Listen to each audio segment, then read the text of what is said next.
E eu acredito que também, Neto, o ato mais radical de Deus por nós, né? Exato. Junto da encarnação, o ato mais radical de Deus por nós é o seu derramamento de sangue. E associado intimamente a isso, o martírio, né? Não é o servo maior do que o seu Senhor.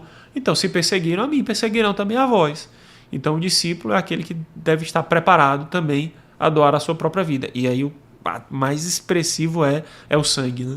Olá, meus amigos do Atos Podcast, sejam bem-vindos a mais um episódio.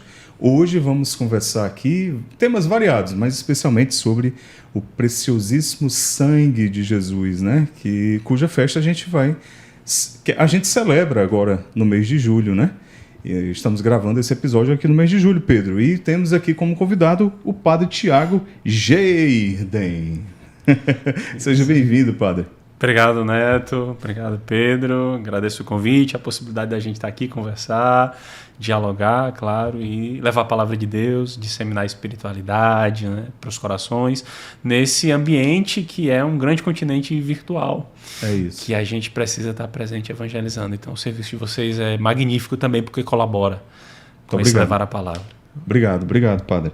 Padre, e o Padre Tiago Geirden, né, ele é vigário paroquial da paróquia de São José, Lagoa Redonda. Paróquia de São José é aquela ali pertinho do Via Sul Shopping? Então, aí é outra paróquia de São José, vizinha da Lagoa Redonda. São duas paróquias próximas que fazem ali limite, né? Limite. As duas são São José. São José, tem como padroeiro São José. Agora, aqui eu estou como vigário paroquial, eu fico um pouco mais para frente ali. Já quem vai para Sabiaguaba, já quem vai lá pro Porto das Dunas. Exato. Aí a gente fica ali na Avenida Recreio, pega toda aquela região ali. Sei onde é. E já também faz limite com Aquiraz, ou ali já é Aquiraz? Faz limite com Eusébio. Eusébio, né? Porque... E, na verdade, tem uma comunidade que já faz limite com o Porto das Dunas, que é... Aquiraz. Então fica ali naquele entroncamento. Entroncamento, exatamente. E a paróquia tem uma paróquia que é Mangabeira Eusébio. Pronto. Que é do outro lado. E também o Padre Tiago é professor e diretor acadêmico da Faculdade Católica de Fortaleza. Padre, o senhor ocupa aí, né, 2 cargos, né, digamos assim, e uma função como professor, né? Mas vamos primeiro conhecer um pouquinho do Padre Tiago Geirden, né? Como é que foi um pouquinho aí da sua caminhada, como é que o senhor descobriu sua vocação? O senhor é natural de qual cidade? Sou natural de Aratuba, no Maciço de Baturité. Olha aí, friozinho da serra. Friozinho, 750 metros de altitude. Ali, maravilha, né? Clima agradável. Eu sou fã da serra. Se eu pudesse, eu morava lá. Conhece lá? Conheço, a gente sempre vai passar uns dias lá. Gostoso. Muito bom. E lá o senhor teve o primeiro contato com a religião, com o amor de Deus? Como é que foi?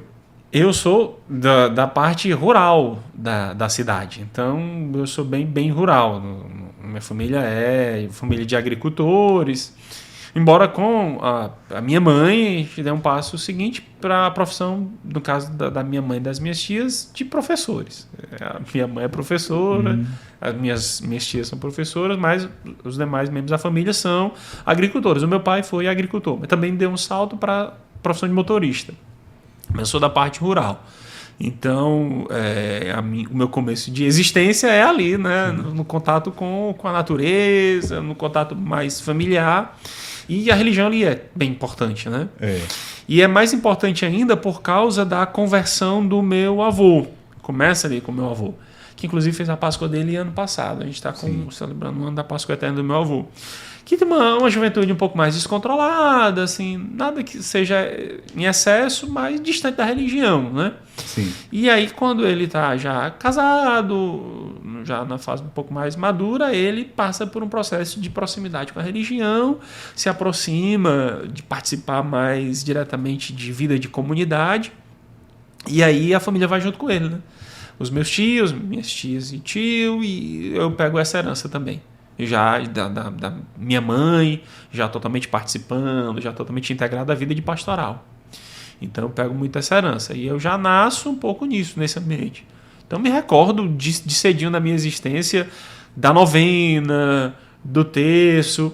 e de me deslocar para ir à missa, porque aí vem aquela realidade do interior, né? Sim. A gente caminhava 1 hora a pé para a igreja. E a nossa localidade fica próxima da igreja matriz, mas é 1 hora de caminhada. Olha aí. De caminhada. E sempre aos domingos. Vocês Aos iam aos domingos, domingos. Aos domingos. E aí era um evento, né? Se arrumar, se programar, planejamento todo, né? Exato. Era uma família de quantos filhos? Por incrível que pareça, minha família já é menor. Somos 3 filhos, eu sou primogênito, eu tenho o irmão do meio e a caçula. A família da mãe são 4 filhos. Agora, do meu pai, são 9 filhos. Irmãos dele. Ele tem 9 irmãos. Sim, entendi. 9 irmãos. Certo, entendi. Aí, no caso da família paterna, a vovó era muito também ligada à religião. Uhum. Agora, a origem da família do pai vem de ali Paramoti, Pentecostes. Ele fica ali naquele sertão. Entendi. Da vovó e o vovô. Aí subiram a serra por causa do irmão da vovó, irmão adotivo, que foi morar em Aratuba, e depois de um tempo eles foram também para a serra. Mas a vovó também muito de uma espiritualidade muito profunda, de ler a escritura, que é um negócio que sempre admirou a gente, porque não era muito comum, né? Não era comum naquela época, né? A gente não tem essa atenção à escritura. Então a vovó chegou a ler toda a escritura 2 vezes. Olha aí. Em vida, e ela estava lendo a 3ª vez quando faleceu. A gente guardou durante muito tempo a Bíblia aberta onde ela estava lendo. Legal. Então tem essa dupla influência e essa dupla evangelização, né? O meu avô materno, a data de nascimento dele é do século XIX, né? Que é 1890, ele nasceu em 1800, alguma coisa.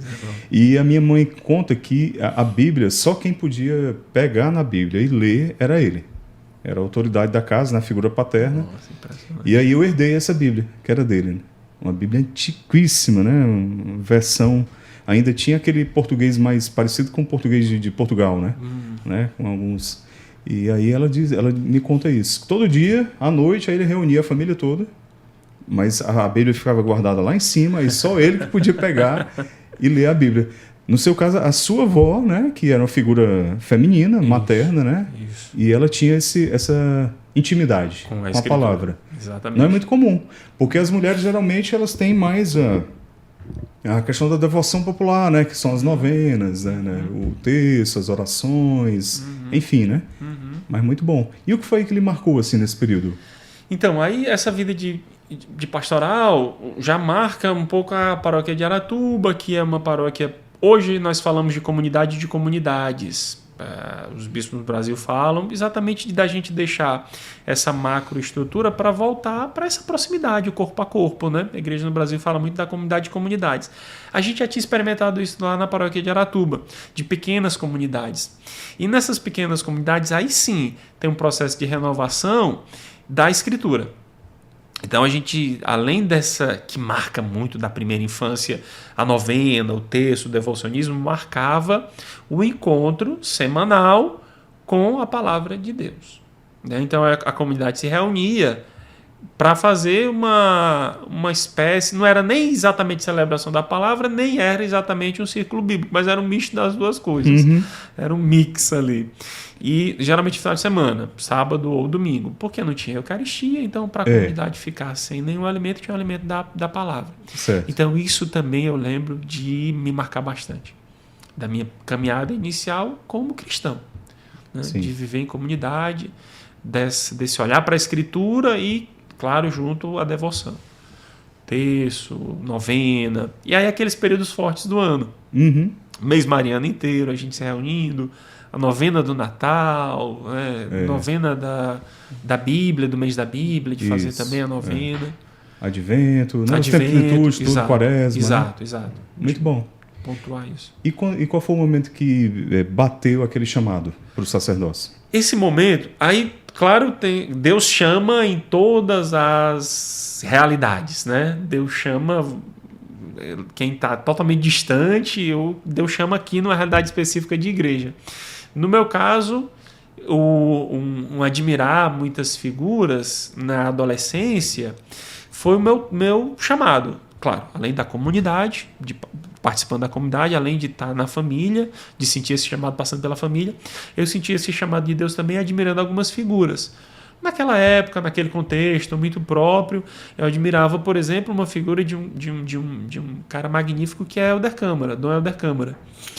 E fui ler, olhar a história da doação de vida, da entrega, de outro que na época também me encantou muito, que hoje canonizado, graças a Deus, Santo Oscar Romero. Então a história dele presidir a Eucaristia, dele falecer, assassinado presidindo a Eucaristia, de se dobrar sobre as espécies eucarísticas ali, o corpo dele e a vida dele também, me marcou muito. Então eu sinto também Deus me fisgando ali, sabe?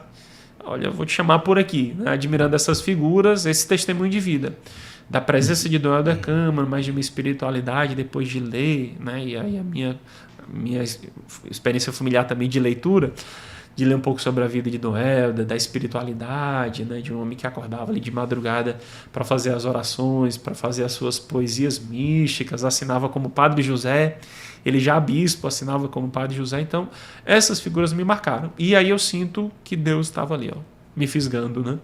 Sim. E depois fez o trabalho de burilar, né? De modelar, como até na escritura diz, né? Modelar o coração ali para fazer a obra dele. Como o barro nas mãos do oleiro, né? Barro nas mãos do oleiro, exatamente. Mas foi lá mesmo, naquela ambiente lá na Serra, que o senhor chegou para os pais e disse, vou ser padre.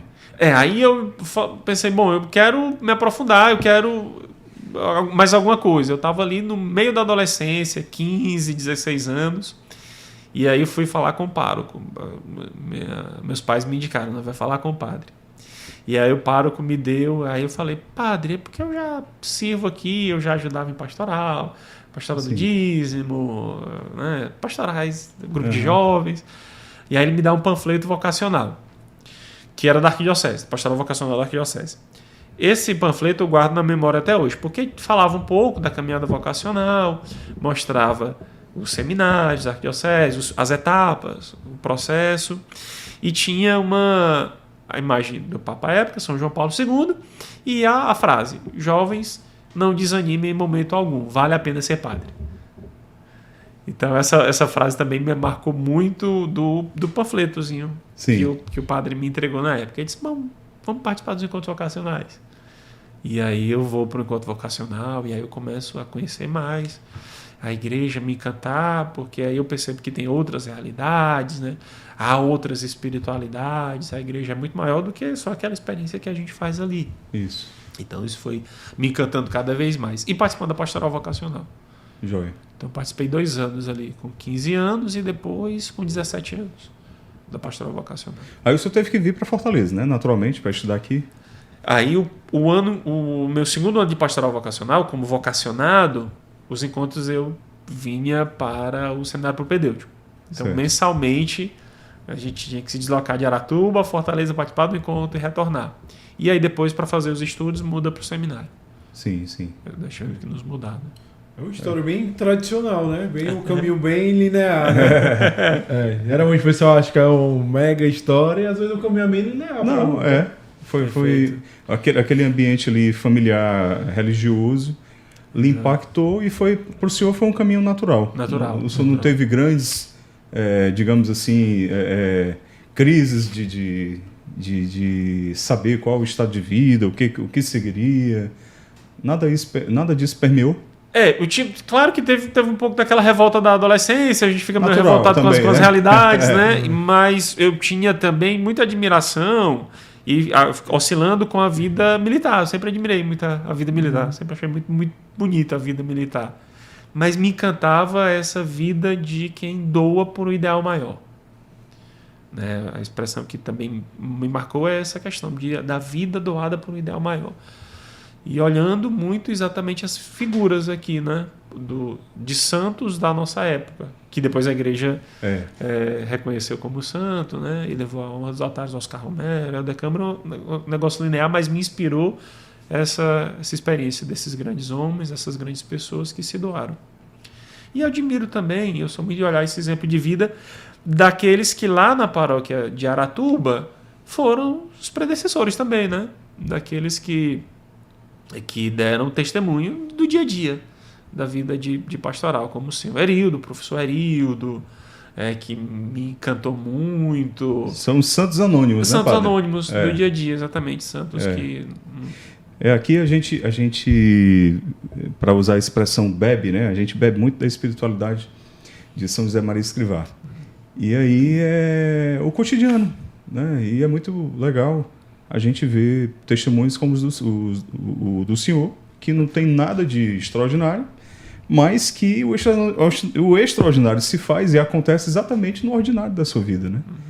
E de uma família que era estruturada, que deveria ter suas dificuldades, naturalmente, como a minha tem, a do Pedro, do Mateus, mas que por um exemplo, né, de fé e de dedicação, e estar ali permeado pelo divino, pelo sagrado, né, penetrou seu coração, e em algum momento aquilo também lhe levou a se questionar: por que não me doar, né, totalmente? E aí o senhor vê muito essas realidades nas famílias que o senhor acompanha, que hoje o senhor é um pastor de almas, né, de pessoas, e o senhor vê muito isso, essa realidade de que carece muito nas famílias de um referencial, do pai e da mãe que mostre um caminho de fé e de que existe um Deus que é providente e que está ali e que não planta essa semente da fé nos filhos, né? Dessa presença dos pais, né? Isso, A gente percebe como tão é necessário, como hoje a gente precisa falar mais sobre isso, mostrar esse caminho, né? Do pai, da mãe, dessa figura do pai, da figura da mãe, da autoridade, da condução e da espiritualidade, né? Exato. Que vão moldando o ser humano. Hoje isso é uma coisa que é natural na vida ali, da família, né? Que está na rotina, que está no dia a dia, né? E que não é uma coisa que acontece em eventos sociais, como só no batismo, só na primeira Eucaristia, vai fazer a primeira Eucaristia, aí a família toda vai. E aí, como outro dia, a gente conversando aqui com o padre Bruno da SPAC, né? Aí ele dizendo, o menino faz a primeira Eucaristia e a última, né? Porque não volta mais, e a família também não volta mais, né? Né? Mas algo que seja perene, uma coisa que se entranha, que é uma unidade de vida, né? Que a pessoa, o pai que tem a sua profissão, a mãe que cuida de casa, que às vezes também exerce algum ofício, mas que Deus permeia todas essas realidades e os filhos vão crescendo, enxergando Deus em tudo e colocando Deus como centro de tudo, né? Exatamente, né? Isso é fundamental. O tomar pela mão, levar, não vamos à igreja, vamos à novena, vamos ao terço, esse caminho da oração, do educar para a oração, para a vida de oração, né? Exato. Você já rezou antes de dormir? Rapaz, como isso é necessário? Coisa simples, né, padre? Já ia dizer, perfeita. Como esse ordinário é tão extraordinário na formação do cristão, do ser humano e do cristão. Então, a oração do Santo Anjo para a criança, do fazer o sinal da cruz. Como o Pedro falou dessa questão da caminhada tradicional, linear, a gente é de pedir a bênção a pai, mãe, né, antes de dormir, quando acorda, aos avós, aos tios e até aquelas figuras de autoridade, né, lá da localidade, que não eram da minha família, mas que a gente pedia a bênção. Mas eu pedia a bênção a papai do céu, mamãe do céu, antes de dormir. Você já pediu a bênção a papai do céu, mamãe do céu, né? Então, eu vejo que isso não é, de modo nenhum, algo ultrapassado, mas muito pelo contrário, é atual. Verdade. Importante. Verdade. Padre, então o senhor veio para Fortaleza, terminou os estudos, foi ordenado por Dom José. Também, naturalmente, né? Dom José Antônio. Exato. E hoje, o seu diretor acadêmico, lá no interior, lá em Aratuba, né? Aratuba. O senhor tinha acesso aos estudos? Tinha uma escola na sua comunidade? Era um estudo público, né? Escola pública. Sempre público. Os primeiros anos ali, na época, essa nomenclatura vai mudando também, os anos de estudo, né? Na época a gente tinha o pré-escolar, que hoje seria o... Não se entrega muito não, pode pular essas partes. Isso aí a gente suprime, né? Científico, ginásio. Eu peguei já a mudança. Quando eu estava ali, eu peguei o primeiro grau, menor. Sim. Quando eu fui pro primeiro grau maior, aí já mudou para fundamental 1 e 2 e médio. Aí quando eu cheguei lá já era ensino médio. Mas essas primeiras letras eu fiz na minha localidade rural. Tá. Daquele primeiro ano, que seria equivalente hoje ao infantil, um ano de alfabetização e as 2 primeiras séries iniciais do fundamental.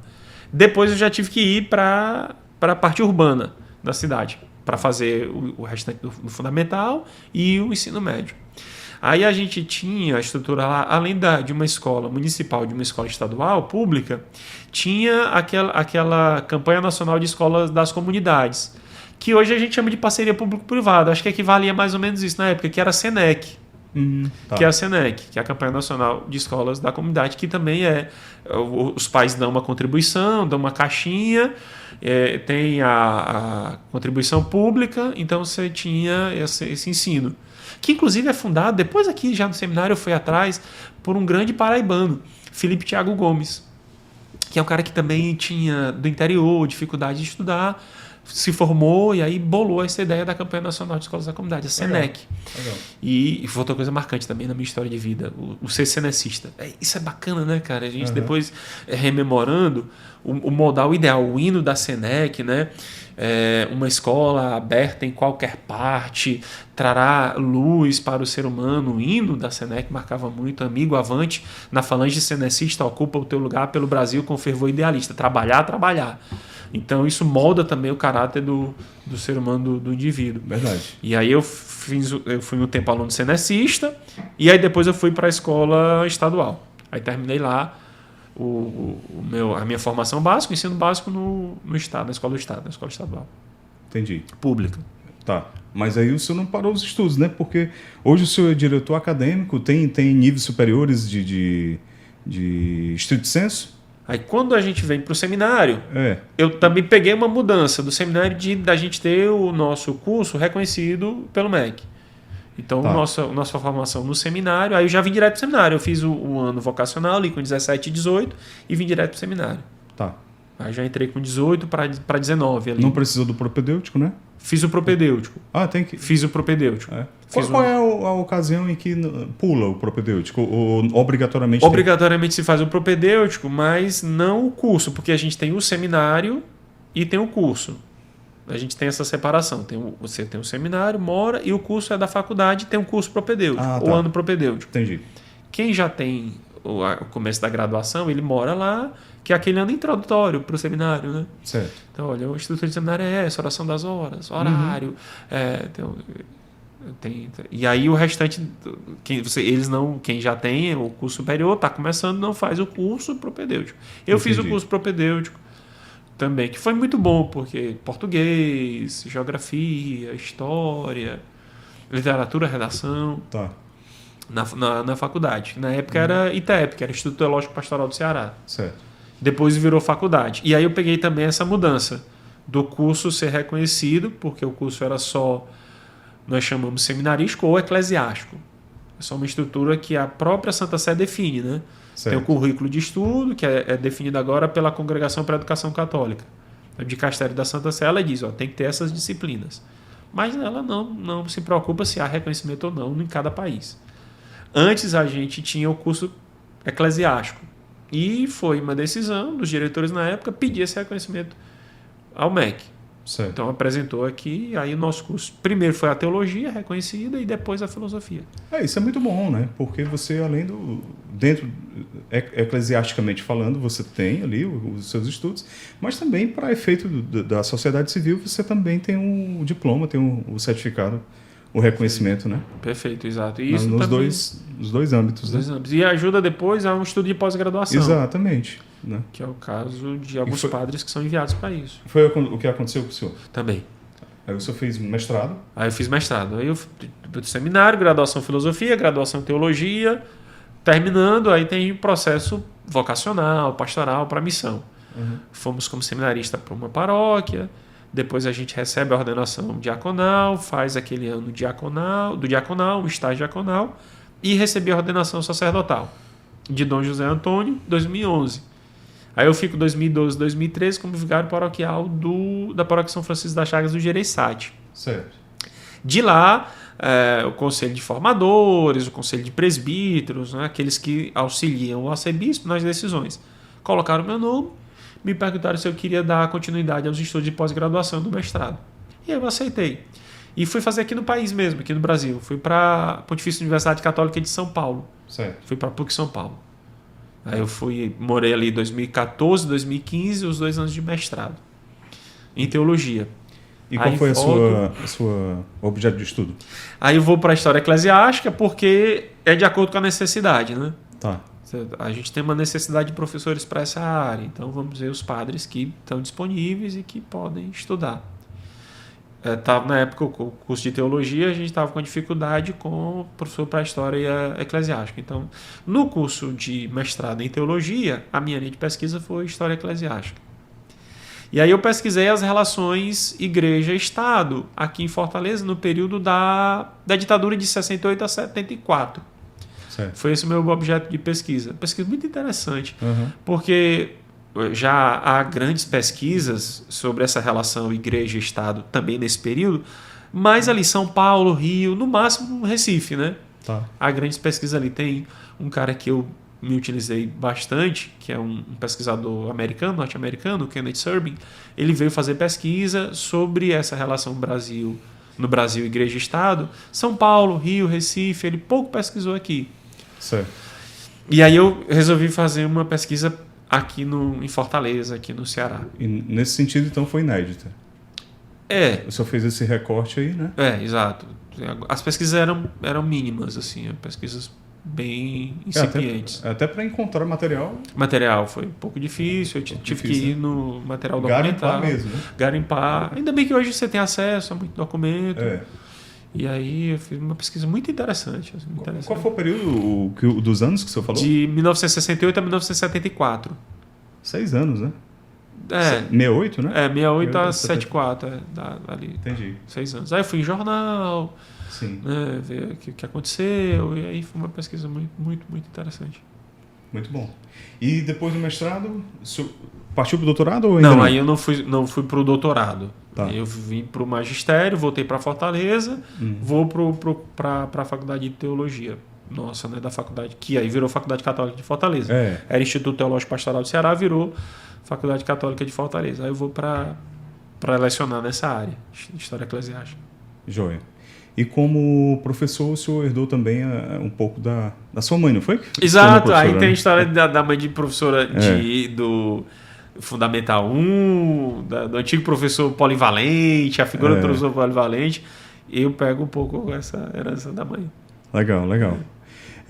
Padre, como vigário paroquial, há quanto tempo o senhor é vigário?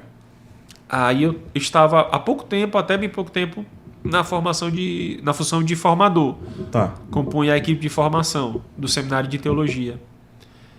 Então, quando eu voltei do mestrado, o Dom José disse, não, você vai lecionar, você vai para o Seminário de Teologia.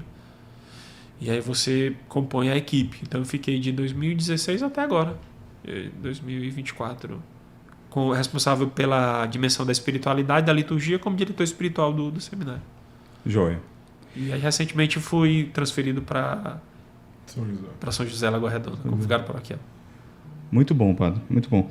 Necessidade grande, né, de formação sólida tanto dos seminaristas, né, aqueles que vão se candidatar, né, que são candidatos a sacerdotes, como também formar o povo que pode ter acesso também a uma formação de teologia, né, e a gente precisa de agentes pastorais, por exemplo, né, e pessoas missionários, leigos, que também queiram se aventurar nesses estudos, né, que a igreja precisa, né, isso, padre?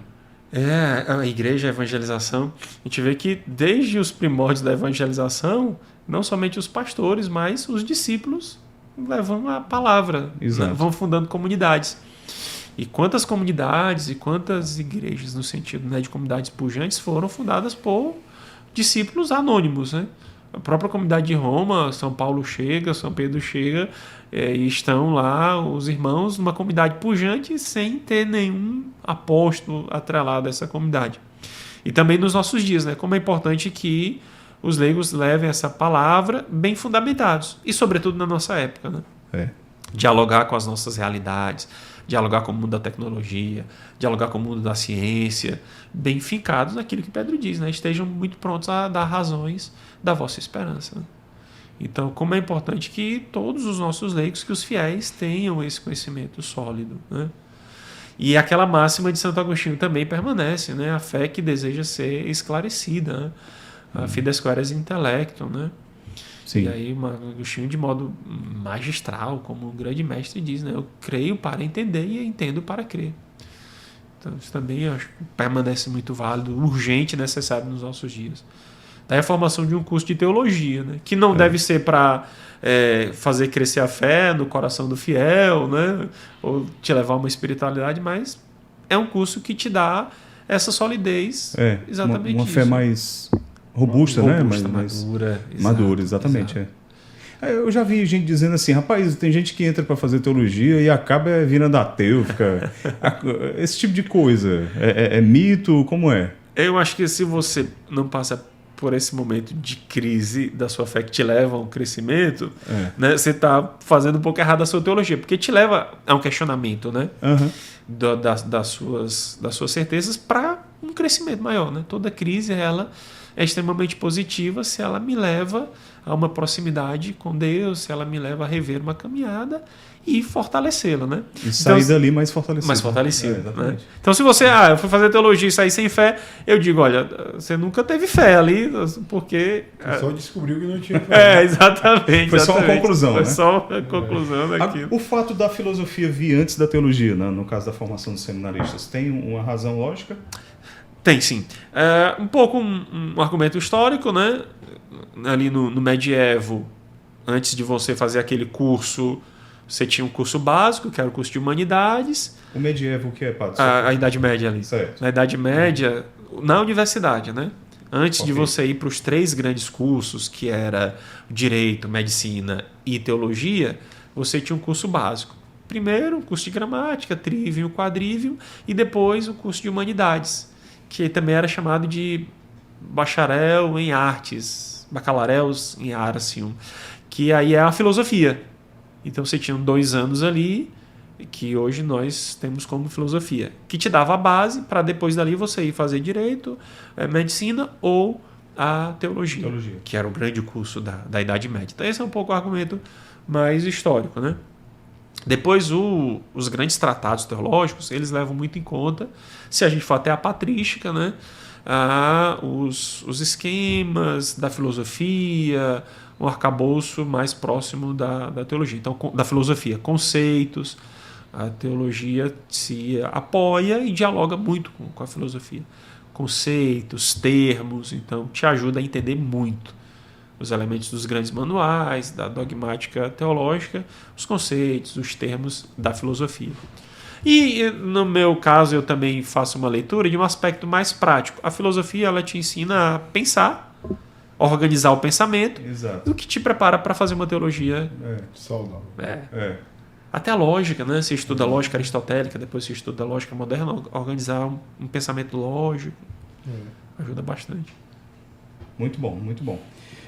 Padre, vamos agora entrar então nesse tema do preciosismo sangue e a igreja no século XXI, tradição e atualidade. Foi até formatado aqui pela nossa colaboradora Evelane. Evelane, um abraço, viu? Colaborou com a gente aqui. Mas antes da gente entrar no tema, eu quero fazer referência ao nosso grande parceiro aqui, Imobiliária Mota da Costa. Na Imobiliária Mota da Costa, se você quer alugar o seu imóvel, ou seja, colocar o seu imóvel para locação, você entrega para a Mota da Costa, ela administra e cuida de tudo, você fica despreocupado. Mas se você está procurando um imóvel para alugar, você encontra também aqui na Mota da Costa. Então, acesse aqui pelo QR Code, ou então pelo link aqui na descrição, você também encontrará o link na bio no Instagram para ser atendido pelo WhatsApp, tá bom? Com toda a segurança jurídica, Pedro, do Rodrigo Costa. É isso aí, Mota da Costa apoiando aqui o Atos Podcast, não é isso? Exatamente. Gente, deixa logo o like aí, tá bom? Já deixa o like, se inscreve no canal se ainda não é inscrito nessa super live aqui, esse super podcast com o Padre Tiago Geirden. Padre, então vamos lá. Preciosíssimo sangue. O que levou a igreja a celebrar... não é solenidade, né? Não, não é.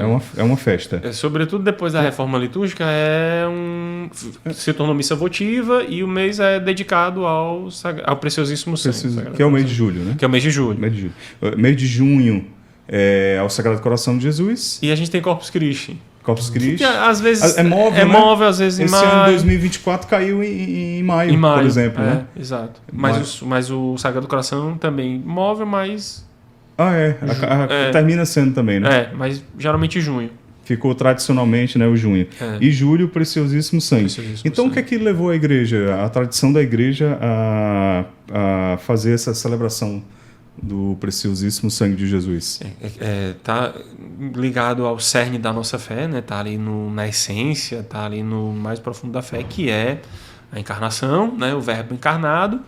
E aquilo que de mais precioso nós temos, né? Nosso Senhor, na sua presença real, pelo sacramento da Eucaristia. Então, o Preciosíssimo Sangue está ali ligado a essa essência divina e a esse sacrifício redentor do Senhor na humanidade, né? Ele que derrama o seu sangue para redimir o mundo inteiro.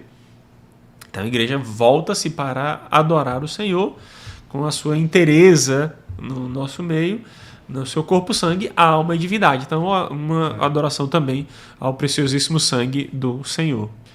E aí está um desenvolvimento muito maior, sobretudo no século XIX, né? Nós temos um nome muito ligado a isso, o apóstolo do Preciosíssimo Sangue, que é o São Gaspar del Búfalo, que aí reforça muito nos nossos tempos, a partir do século XIX, século XX, na modernidade, esse olhar para o Preciosíssimo Sangue.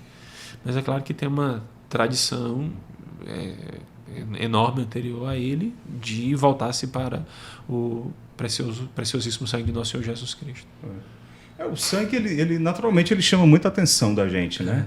Tem gente que não consegue nem ver sangue, né? Tem gente que tem uma sensibilidade que desmaia, mas o sangue, ele remete muito a martírio, né? Martírio. A sacrifício. Aí tem as solenidades da igreja que a cor litúrgica é o vermelho, né? Perfeito. Que fala muito do martírio, né, padre? Perfeito. E o sangue talvez seja assim, o senhor me corrige, o elemento mais concreto da paixão, porque é o sangue que jorra, né? E eu acredito que também, Neto, o ato mais radical de Deus por nós, né? Exato. Junto da encarnação, o ato mais radical de Deus por nós é o seu derramamento de sangue. E associado intimamente a isso, o martírio, né? Não é o servo maior do que o seu Senhor. Então, se perseguiram a mim, perseguirão também a vós. Então, o discípulo é aquele que deve estar preparado também a doar a sua própria vida. E aí, o mais expressivo é o sangue, né? Que é o sinal de vida, né? Remeteu-se à vida e a essa entrega da própria vida, né? Não é à toa que o primeiro olhar da comunidade para o testemunho dos santos é a realidade martirial da comunidade. Né? Uma devoção àquele que entregou a sua vida pelo reino, por Cristo. Né? O martírio e derramou o seu sangue. O sangue ficou marcado no Santo Sudário, né? Que deu forma, né, ao próprio rosto de Cristo lá no Santo Sudário. O que mais assim você pode destacar? História e tradição? Como é que se desenvolveu essa devoção ao Santíssimo, ao Preciosíssimo Sangue de Jesus? É interessante também destacar, que me recordo agora, o preço, né? Preciosíssimo sangue. Esse termo, né? O preço é o preço pago. O preço, entendi. Preciosíssimo, né? O que é precioso ali é o sangue do Senhor, mas é um preço pago pela nossa redenção. Nós somos redimidos, né? Então é um preço muito alto a ser pago para nos libertar do pecado, da nossa condição de pecadores e da condenação eterna. Então só Ele poderia pagar esse preço, e o preço é pago com sangue, né? Verdade.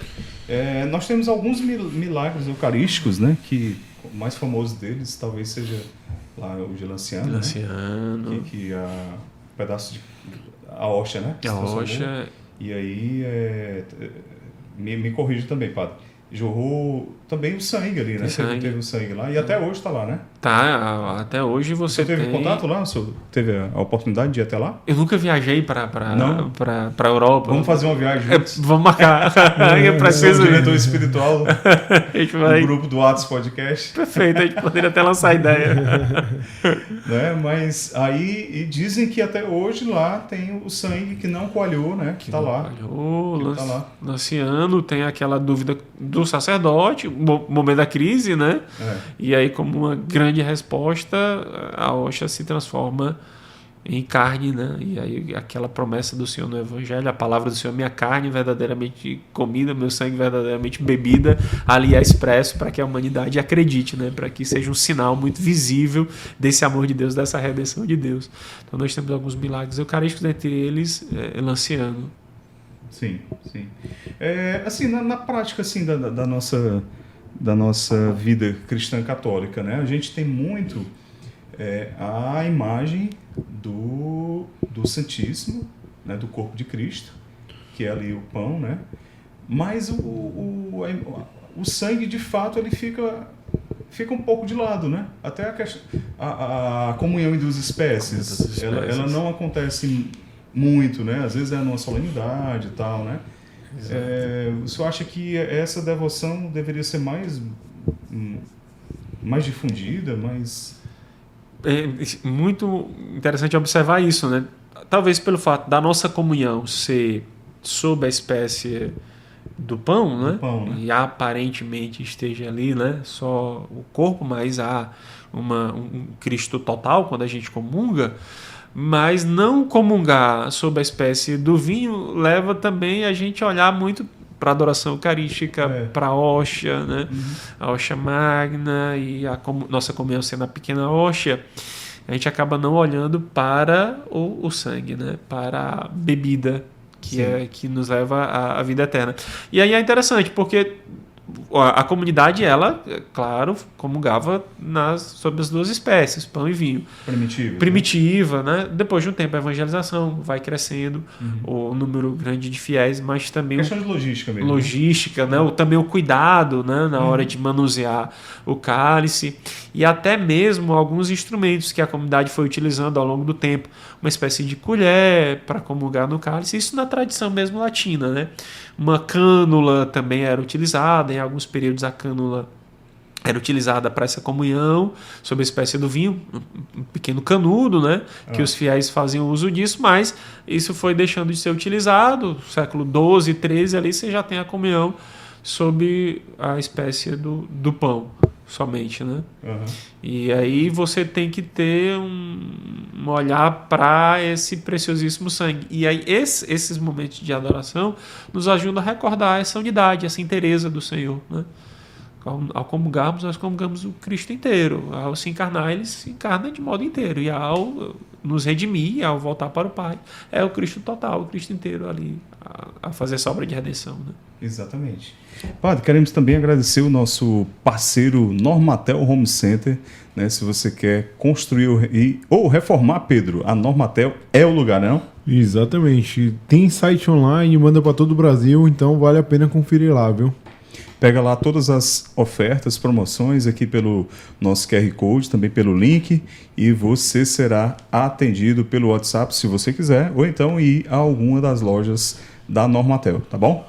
Então, Normatel Home Center, né, segue a Normatel, que apoia o Atos e faz a gente levar para você episódios como este aqui com o Padre Tiago Geirden. Aprendi, Padre, a pronúncia é essa mesmo? Tá no rumo. Padre, agora essas devoções particulares, elas têm um espectro que tem um limite saudável, né?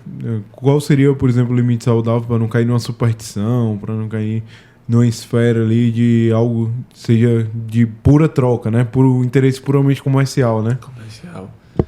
Bem observado, né?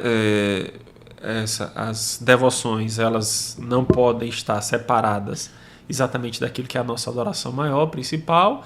Não deve haver uma hierarquia, mas todas as devoções, elas convergem para aquilo que nós acreditamos, né? O próprio São João 23, ao escrever uma carta encíclica sobre o preciosíssimo sangue, que eu acho que do que os papas escrevem, é um escrito mais sólido e voltado ao preciosíssimo sangue de São João 23. Ele reforça exatamente isso, né?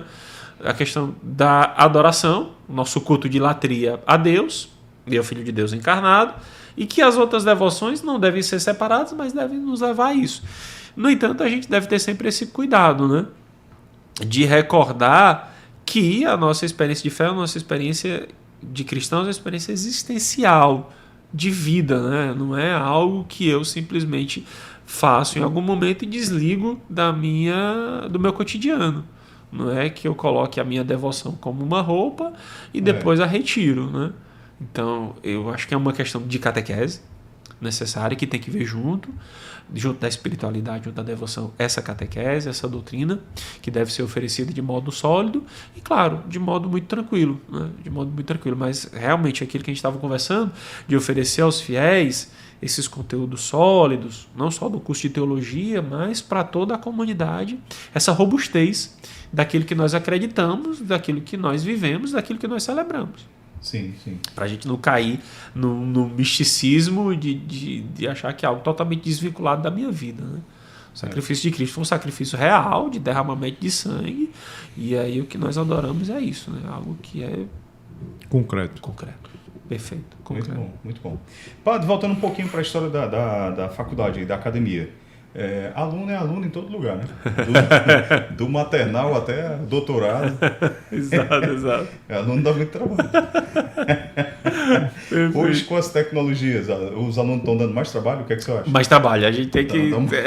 e aí, qual é a nossa luta aqui?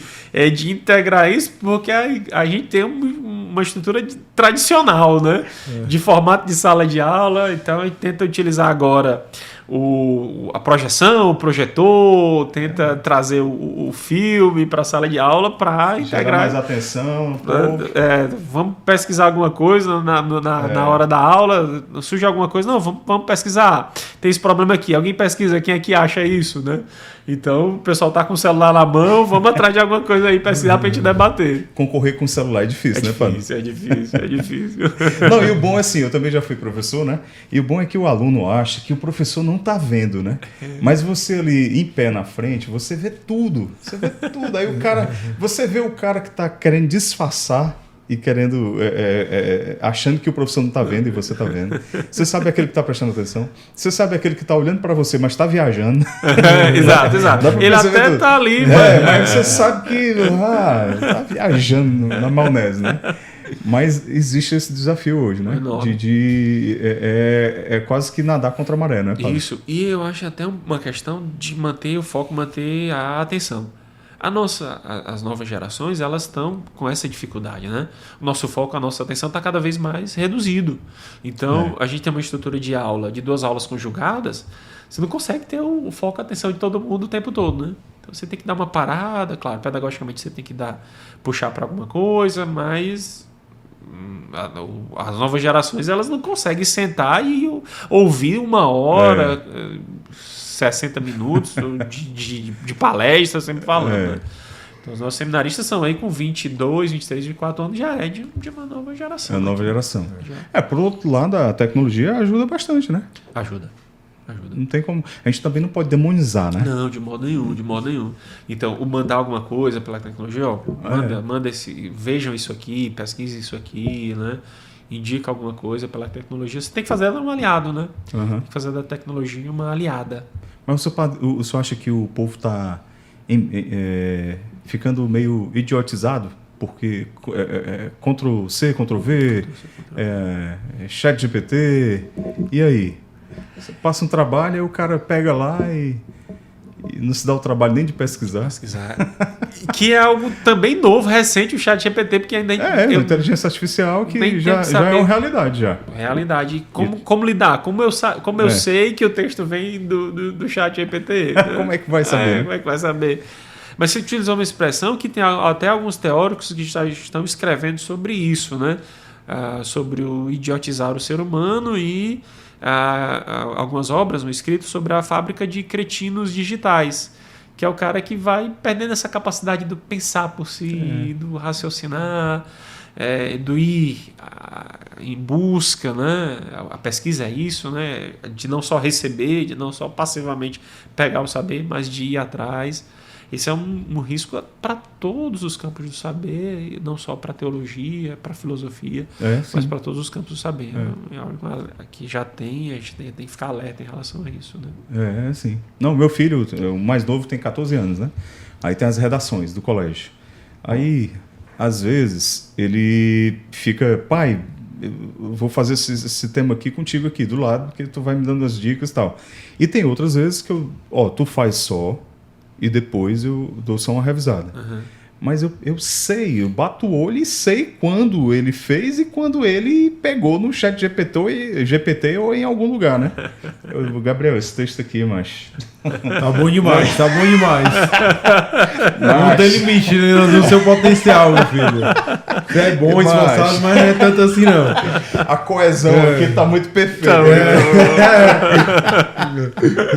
Dá não, cara, dá não. Mas assim... Narrar-vos-ei uma história que muito tempo se passou. Não, Gabriel, isso aqui tu não sabe nem o que é, Gabriel. Essa mesóclise aqui. Com tudo, portanto... Não, meu filho, vamos fazer o seguinte. Eu já disse pra ele, essas ferramentas, cara, papai também usa, mas é só pra dar uma ajudinha. Então você precisa pegar aqui o norte e desenvolver por conta própria, cara. Não dá. Você tem que pensar. O Gabriel tá igual o nosso diretor aqui, o Matheus. Só quer fazer as coisas agora com inteligência artificial. Ô, Matheus, aí não dá, né, mano? Pensar um pouco. Não, brincadeira. O cara é um monstro. Monstro do design, das artes, né? Não, das artes é o Não, né? A última divulgação de podcast do nosso Instagram, o Matheus que fez. Tem do Frei Hans e do todas do as Nerds. artes do Atos tem que ser feitas com o Neto. É um Melhor. monstro, é um monstro. Gente, quero também agradecer outro parceiro, porque sem parcerias a gente não consegue nada, né, padre?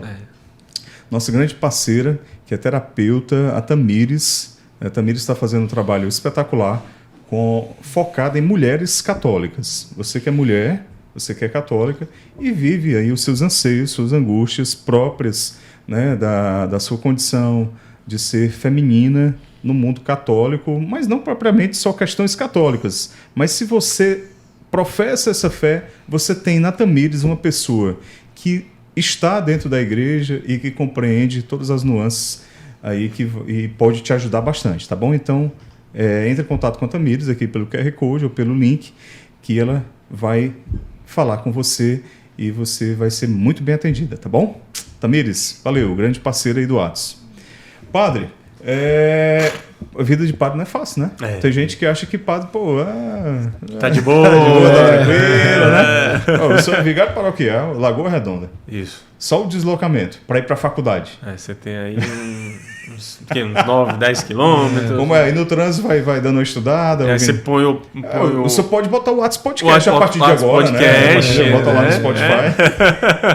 Eu tô em busca de podcasts que me ajudem a oração, ao estudo, porque você não perde o tempo precioso ali no trânsito, né? Mas aí dá aula, né? Atende confissão também, padre? Isso, aí tem atende o povo. A confissão, o sacramento, a direção espiritual também, né, que acontece.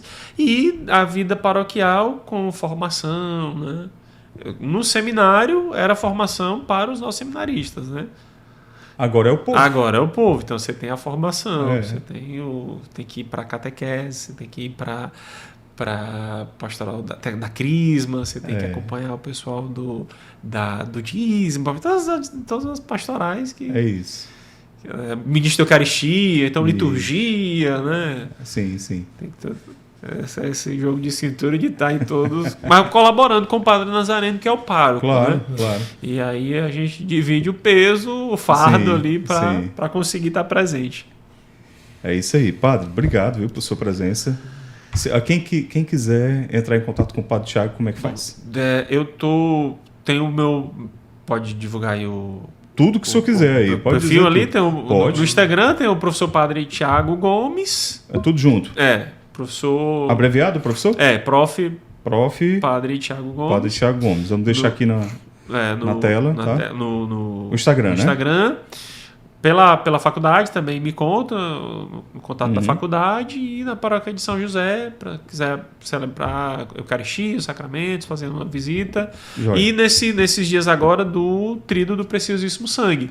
Então fale mais aí sobre o Tríduo. Agora em julho, né? Em julho. A gente está gravando aqui no dia 24 de julho e começa quando o Tríduo? 26, 27 e 28. Joia. Sexta, sábado e domingo. O Padre Nazareno teve ele falou, uma experiência de adoração, de intimidade com o Senhor, de olhar também para o Preciosíssimo Sangue. Então, o mês todo agora, porque antes era festa litúrgica, né? A gente comentou antes, né? O senhor falou. Antes era festa E agora litúrgica, não mais. aí virou somente uma missa votiva, com a Certo. reforma do calendário da liturgia. Tá. E aí, todo mês é devotado ao Preciosíssimo Sangue. Então, o Padre Nazareno optou para encerrar o mês dedicado com o Tríduo. Então, a Entendi. gente tem uma programação toda especial com as pastorais, com os movimentos de vigília. São 3 dias ininterruptos, né, de adoração, de oração, de Eucaristia, de atendimento com confissão, sexta, sábado e domingo lá na paróquia de São José. Porque é aquilo que a gente já havia conversado para esse século XXI, né? O mundo cada vez mais sedento do espiritual e um mundo cada vez mais materialista e perde muito essa essência, a gente mostrar para as pessoas que há algo mais além daquilo que a gente toca e que a gente vê, né? Olhar para o transcendente e o Tríduo e a própria devoção ao Preciosíssimo Sangue, como é fundamental, né? Ajuda a mergulhar nesse mistério, né? Exato, a realidade vai além daquilo que nós vemos de fato, é toda essa vida espiritual transcendente e o Tríduo, mas a própria devoção, o próprio adorar o seu Preciosíssimo Sangue nos recorda exatamente isso, né? Nós estamos aqui, mas nós tendemos para a eternidade. O mundo invisível, como o 16 falava, né? Invisível. Invisível. O senhor acha que a devoção ao Preciosíssimo Sangue também nos faz o homem e a mulher atual também pararem para pensar também da necessidade do sacrifício? Porque parece que o homem moderno, né, por conta das facilidades da vida moderna, esqueceu um pouco que a vida é feita de sacrifícios, né? E de repente a gente quer muito tudo que facilita muito a vida. Não que isso seja ruim, né? Todo mundo quer uma facilidadezinha, né? Mas que é inerente à vida, né? O sacrifício. E aí o sangue de Cristo é o sacrifício maior da cruz, né? De uma vida que não dá, você não tem uma vida ideal que não esteja isenta do sacrifício. E um outro elemento que também é muito característico dos nossos tempos é a dor, né? Exato. Nos recorda esse amar até doer, esse amor que dói. Um simples exemplo da indústria que se desenvolve bastante, que é a indústria do analgésico, né? Exato. De uma sociedade, de um homem, de uma mulher, do ser humano dos nossos dias, que quer a todo custo evitar a dor. Né? Claro que a gente não tem que ficar 24 horas por dia sentindo dor, mas o Preciosíssimo Sangue e o nosso adorar o Senhor ali nos recorda isso. Né? A vida feita de sacrifício, de renúncia e de passar pela dor, como ele passa pela cruz, para chegar à ressurreição. Um processo de santificação, né, Padre? Santificação. A gente está esquecendo também disso, né? Verdade. Dessa disciplina, do disciplinar-se, do entregar-se, do amor de sacrifício. Né? Obrigado, viu, Padre, por nos trazer essa mensagem, né? Nos fazer refletir mais sobre isso, né? E, gente, segue aí o Padre Tiago, tá? Né? Quem quiser cursar lá a teologia... Tem outros cursos, não tem a faculdade? Tem, a faculdade tem atualmente ofertando cursos presenciais e também nós estamos no EAD. No EAD também, no né? EAD. Mas graduação? Graduação. Nós temos graduação e os cursos de extensão e de especialização. A gente tem ofertando presencial Direito, Administração e Contábeis, presencial, certo. E nós temos os cursos em EAD. Pedagogia, ciência da religião, nós temos história, letras, língua portuguesa, licenciatura, e a gente também os tecnólogos. Nós temos em recursos humanos. São mais curtinhos, né? Que são curtinhos, e também o gestão de TI, de tecnologia da informação. Isso é graduação, ou o tecnólogo que equivale a... tem status de nível superior. Mas a gente também, para quem já é graduado, especialização, lato sensu, a gente tem em logoterapia, que inclusive na Faculdade Católica é uma das primeiras especializações em logoterapia aqui do Nordeste. É incrível como não tem oferta, né? E ela começou a explodir agora há pouco tempo a logoterapia. Isso. Mas a gente tem as primeiras turmas de 2012, por ali, não se falava aqui no Norte e Nordeste. Verdade. Então, o pessoal vinha dos outros estados para cá. E então a gente tem espaço. Aí tem direito matrimonial, processual matrimonial, a especialização em catequese. Direito matrimonial é bom que é rápido, né? Se for homem fazendo, obedecer a mulher, acabou. Pronto, vou ir pra cá. Tá graduado. Tá graduado. Já tá perfeito. É bom que é rápido, rapidinho você ganha o título lá. O mais difícil é obedecer. Eu já ia dizer, se você conseguir obedecer, você sai com certificado aqui, né? E na história do cara que ia casar, aí ele falou, ei pai, eu vou casar. Aí o pai dele, peça desculpa. Ele, como assim? Peça desculpa, rapaz, como assim? Ele, rapaz, eu tô mandando, peça desculpa agora. Ele, desculpa. Pronto, você já tá pronto pra casar. Já pediu desculpa sem saber pelo que é. A primeira aula o homem tem sempre a última palavra. Sim, você tem razão. A primeira e a principal. A principal. Padre, agora o senhor é diretor acadêmico da Faculdade de Teologia ou da faculdade como um todo? Como um todo. Então já. Diretor acadêmico é esse que coordena mais a estrutura acadêmica pedagógica da faculdade, né? Mas ali, esse eixo de articulação dos eventos, né? A gente tem Semana Teológica, Simpósio de Filosofia, tem essas especializações, e a gente tem os cursos mais breves, que são cursos de extensão, que também são muito bons para o serviço eclesial. Para ministro da Eucaristia, a gente tem um curso de formação para ministro da Eucaristia, para ministro da Palavra. A gente teve recentemente uma turma de um curso de extensão sobre música litúrgica. Legal. Muito bom, muito procurado. E com o Ângelo, é? O Ângelo. Vai estar aqui amanhã com a gente. Então, gravando. Um abraço para ele lá. Alguns cursos mais específicos que também são bem interessantes, como História dos Concílios Ecumênicos. Né? Você tem alguns cursos são breves aí de 40 horas, 60 horas, que são muito bons, que você pode procurar. Joia. E aí eu considero um excelente serviço para a igreja em Fortaleza, para a igreja no Ceará. E aberto ao público. E aberto geral, ao público. Né? Porque às vezes a pessoa acha que é só para o seminarista, ou então quem atua na paróquia, né? Exato, quem é agente pastoral. Exatamente. Quando a gente vai falar algumas vezes da faculdade, o pessoal sempre pergunta, mas não é só para quem vai ser padre? Exatamente. Não é. E lá é faculdade, porque o prédio é o prédio do Seminário da Prainha. Né? Então tem essa ligação, né? E a gente ainda chama carinhosamente de Seminário da Prainha. Mas não ficou. Mas a última turma, o pessoal pergunta... E os seminaristas que moram lá? Não, a última turma que morou lá foi em 1980. Caraca, o ano que eu nasci. A última turma saiu de lá em 1980 e aí só para os estudos acadêmicos mesmo. Entendi. E aí é aberto. Até para visitação, o pessoal quer visitar a nossa biblioteca. A gente tem atualmente 60 mil volumes na biblioteca. Tem uma parte mais histórica, é reservada, mas tem Bíblia do século XVII, tem finalzinho do século XVII, tem Bíblia do século XVII, tem alguns documentos bem... Maravilha. Marcar uma visita lá, né? Gravar lá, curiosidade. Bacana. A gente teve recentemente a Rafaela, que fez o doutorado dela sobre o setor de obras raras da Biblioteca da Prainha, que é a Biblioteca da Faculdade, que chama Biblioteca da Prainha e Biblioteca da Faculdade. E a tese de doutorado foi pesquisando essas obras raras antigas.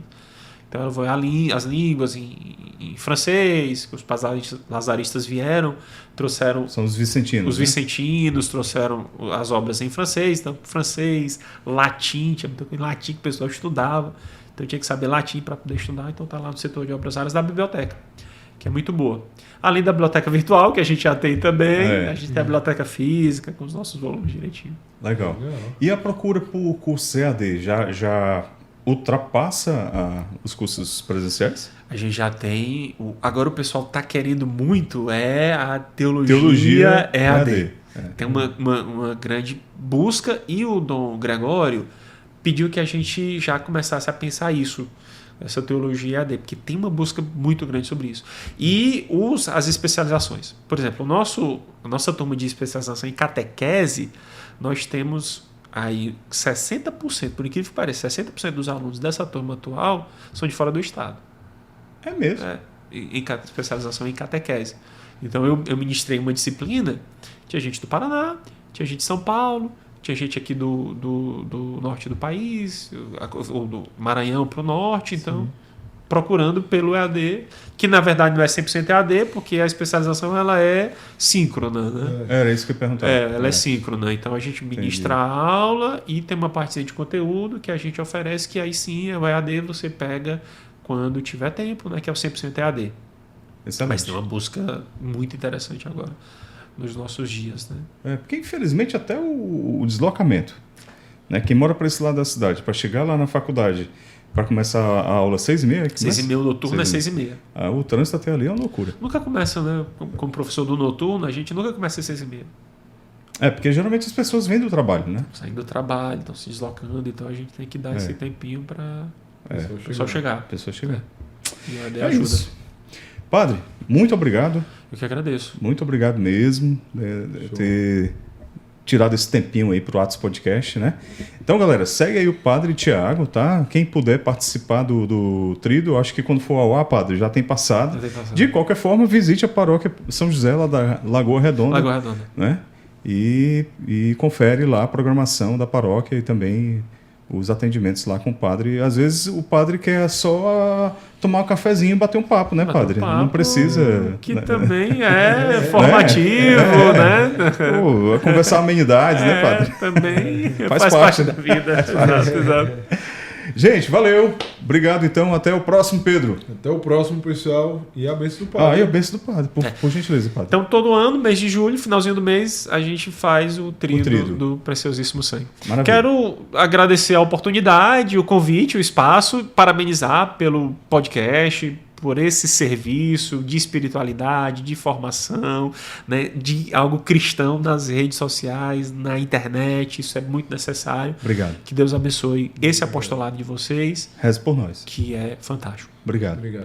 Vamos lá. Aqueles que nos acompanham também, né, que o Espírito Santo possa conduzir a vida, possa levá-los a uma experiência cada vez mais profunda com aquele que é o autor e consumador das nossas vidas, pelo seu preciosíssimo sangue, nos redimiu e nos salvou. O Senhor esteja convosco. Ele está no meio de nós. Abençoe-vos o Deus Todo-Poderoso, Pai e Filho e Espírito Santo. Amém. Valeu, gente. Obrigado. Deixa o like aí e se inscreve no canal, Pedro.